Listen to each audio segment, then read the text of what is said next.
Okay, I think we're recording. It's the 8th of April 2014. I'm just doing a real quick update of a dream that I had this morning. I've been recently listening to my brother from Puerto Rico. The Lord showed him the earthquake and tsunami that was going to bring forth a 12-point earthquake. It was going to affect everyone. And I remember when he was at the Prophecy Club there about a month ago talking about scarcity. And this is a dream that I had this morning. So I thought, well, I better do a series on this. In this dream this morning that I had just less than an hour ago, I remember walking around, and everything was gray. Everything looked the same. There just wasn't any food. Nothing. Just couldn't believe how things were in the dream. So I thought, well, I better do a series on this, and so this is going to be the Cities of Light 2, entitled Scarcity. And I'm going to see if I can find past the visions and prophecy concerning the places of refuge. I know 5 years ago, when I started talking about the places of refuge and that, there was very, very little on the internet. Now it's everywhere, places of refuge, safe places. And the people there, they were the ones that escaped, like Noah, they escaped God's judgment on the earth. And they weren't taken out, but they were taken through. And they were given the tools to relocate out of the system and into safe places in the wilderness.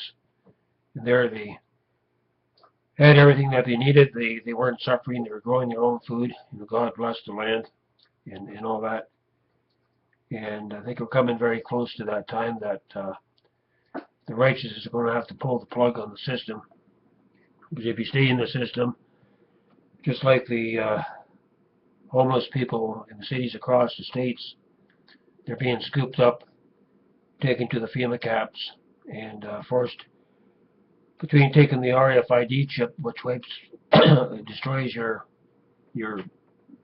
center part of your brain, where you can no longer think about the Lord. It takes your mind totally off God, so it shuts down the pineal gland in your mind, and either that or go to jail. And it's a crime a great crime that all the churches and the pastors are, they should be standing on the street corners and shouting from the top of their lungs about what's going on.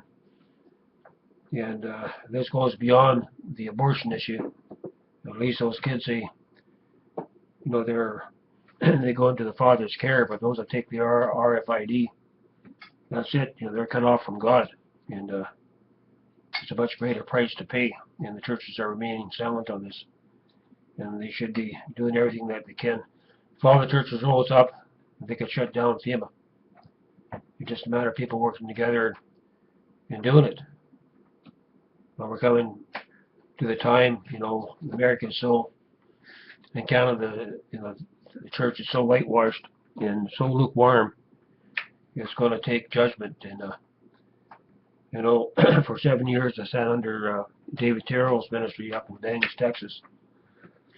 And one of the visions that the Lord showed him, that 2/3 of the people in America would be taken out in judgment. 1/3 would remain after everything's said and done. So there's going to be a great house cleaning. Those that are taken will be taken out by judgment. And those that remain, they're the ones that's going to make it through the purging. And for all you guys that teaching the catching away out of rapture, you're going to find yourselves right smack in it.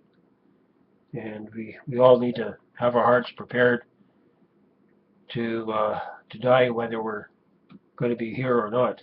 But anyway, I just wanted to say something about this dream this morning that I had. It really shook me. I'm still kind of shaken up about it. And and putting these series of light teachings together to give you the tools. And I'm in the process right now of working on a Joe pipe heater system for hot water that will supply the water, the hot water source for maybe a Modine heater. You got heaters that are 46,000 BTU up to 212,000 BTU output. And I think the little Joe pipe heater is going to be able to handle it. So I'd like to put a prototype together before leaving Prince Edward Island to go back to the West Coast and do a demonstration here. And apart from growing our own food, especially the northern area of British Columbia, which is going to be a safe area. You know, it's going to be hundreds of square miles that God's going to ordain for Himself, for His people, for the righteous. That you're still going to need to stay warm and have hot water and have shelter, apart from growing food. God can multiply the food, but we still need our basic essentials, okay, of living. So that's what I'm trying to bring you, and I believe we're coming very close to the time that God's going to say, well, it's time for the righteous to pull up stakes and to get out of San Francisco and Los Angeles, not just to move outside the city, but move right off the West Coast. And as you know, for those who's been following the visions, the angel of the Lord, when he first appeared to me in the visions, he asked a question, and he said, where can my people go? And my right hand went up like this and pointed up toward the Hazelton area here. You know, they left Vancouver. They made the 12-hour journey up to, well, a 16-hour journey up to the Hazelton area. And I think we're coming very close to that time where the righteous are just going to have to come together and get on the same page and make preparation, because time is running out. Okay, this is Joshua Taylor coming to you from here on the East Coast, just getting this dream out concerning the time of great scarcity coming on this nation.